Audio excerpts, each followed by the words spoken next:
रानी अपने दोनों बच्चों गुड्डू और गुड़िया को लेकर अपनी माँ के घर जा रही थी। गर्मियों की छुट्टियां शुरू हो गई थी और उसके बच्चे हर साल की तरह अपनी नानी के घर जाने के लिए बहुत खुश थे।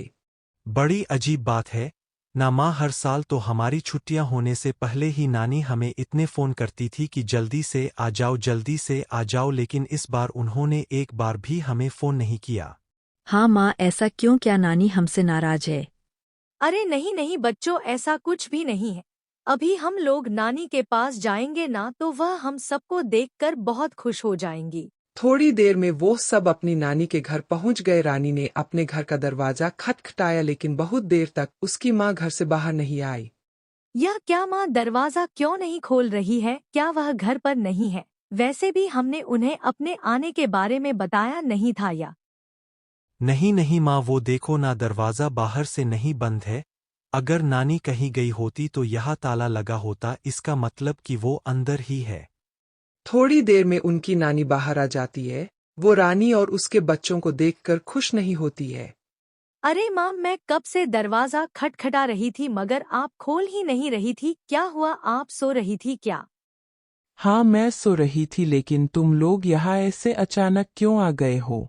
अरे हम तो आपको अचानक आकर सरप्राइज देना चाहते थे। दरवाजे पर ही खड़ी रखोगी या अंदर आने को भी कहोगी माँ? इतना कहकर रानी और उसके बच्चे घर के अंदर आ जाते हैं।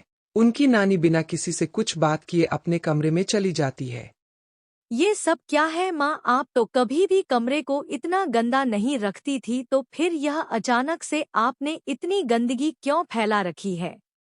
अरे मेरा घर है, मैं इसे जैसे चाहे रखूं, तुझे क्या? माँ, मैं इतने दिनों बाद आई हूँ और आप मुझसे ऐसे बातें कर रही हैं। देखो, मेरी तबीयत कुछ ठीक नहीं है, अब तुम यहाँ से जाओ, बाद में आना। तो माँ, आपने कुछ खाना नहीं बनाया है क्या? क्या क्यों? तूने मुझे आने से पहले बताया था क्या, जो मैं तेरे लिए 5 भोग बना के रखती जाए? रानी चुपचाप वहां से दुखी होकर चली जाती है। वह रसोई में जाकर अपने बच्चों के लिए कुछ खाना बनाने लगती है। ना जाने माँ को क्या हो गया है, पहले तो उन्होंने कभी भी मुझसे ऐसे बात नहीं की। अगर उन्हें किसी बात की नाराजगी है तो मुझसे कहना तो चाहिए, ऐसे नाराज रहकर भला क्या मिलेगा। रानी खुद से ही बातें कर रही थी कि तभी उसे गुड्डू और गुड़िया के रोने की आवाज आती है। अरे अरे यह क्या, यह बच्चे क्यों रो रहे हैं? इनका फिर से आपस में झगड़ा हो गया है क्या? रानी भाग के जाती है और देखती है कि गुड़िया एक तरफ गिरी पड़ी है और रो रही है। वहीं दूसरी तरफ गुड्डू को उसकी नानी ने पकड़ रखा था। देखती है कि गुड़िया एक तरफ गिरी पड़ी है और रो रही है। वहीं दूसरी तरफ गुड्डू को उसकी नानी ने पकड़ रखा था। माँ, आप यह क्या कर रही हैं? तभी उसकी माँ गुस्से में बोलती है, तूने अपने बच्चों को तमीज नहीं सिखाई है क्या? मैंने इनको साफ साफ मना किया था कि कुछ भी हो जाए यह ऊपर मेरे कमरे में ना आए, लेकिन इन्होंने मेरी बात नहीं मानी। बच्चे ही तो है, इसे गलती हो गई, आप इन्हें मार क्यों रहे हैं? मुझसे जबान मत लड़ा, यह मेरा घर है और जो मैं कहूंगी वही सबको मानना होगा, इसीलिए अब अगर किसी ने भी मेरा कहा नहीं माना तो उसकी खैर नहीं। इतना कहकर रानी की माँ गुस्से में वापस अपने कमरे में चली गई। रानी और उसके बच्चे यह सब देखकर बहुत परेशान थे। हाँ माँ, मुझे यहाँ नहीं रहना, हम अपने घर वापस चलते हैं। माँ, हम अपने घर चलते हैं। नहीं बच्चों, ऐसे नहीं बोलते। नानी माँ तुम दोनों से बहुत प्यार करती है ना, तो क्या वह तुम पर थोड़ा सा गुस्सा भी नहीं कर सकती? माँ, वह हमारी नानी नहीं है। गुड्डू, तुम क्या कह रहे हो?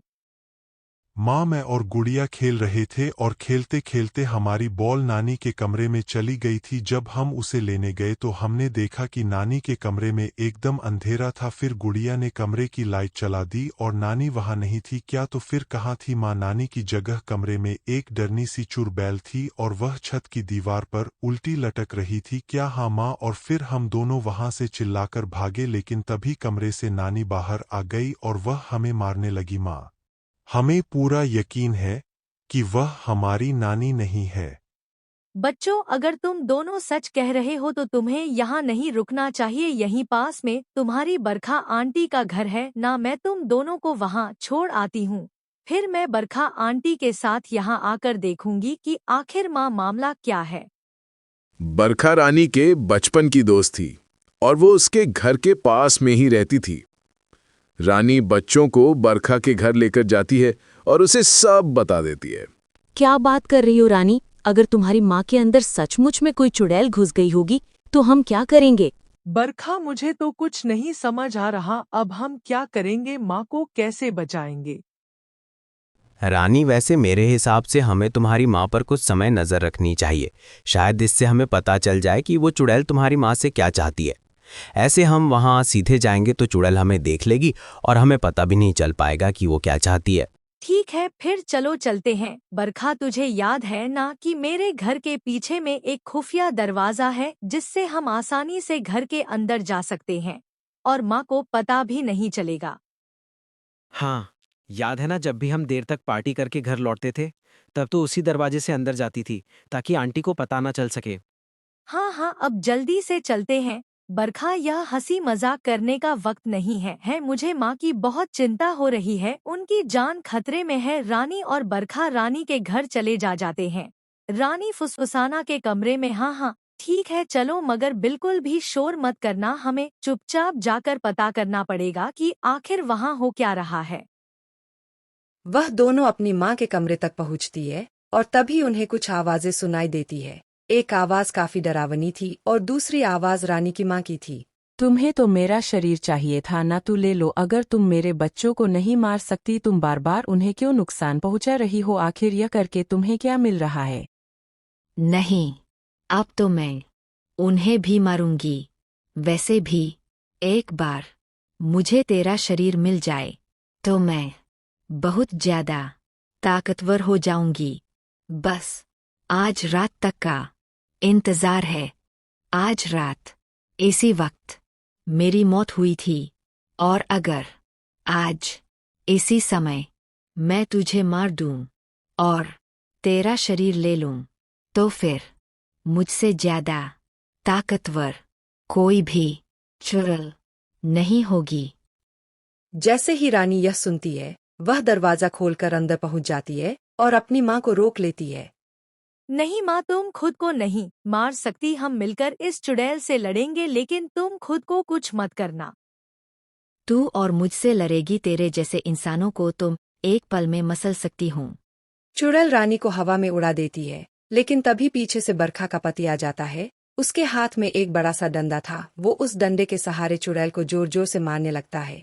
थोड़ी ही देर में बरखा का पति चुड़ैल को इतना मारता है कि वह वहां से भाग जाती है। ऐसा करने से रानी और उसकी माँ उस चुड़ैल के चंगुल से आजाद हो जाती है।